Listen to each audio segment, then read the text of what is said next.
Welcome to Java Forum. Now I am going to show you how to fix ORA-00939 error in Oracle database 12c. So let me open the SQL Plus editor.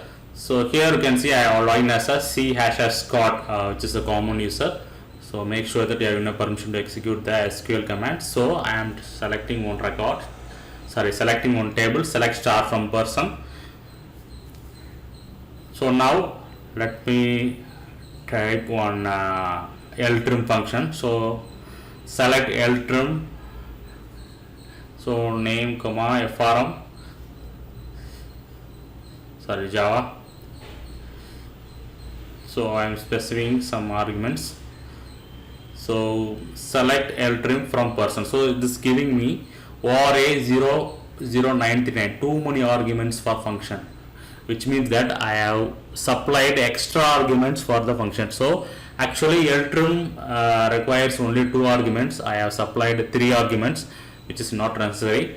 So this is the fix for ORA-00939, too many arguments for function issue.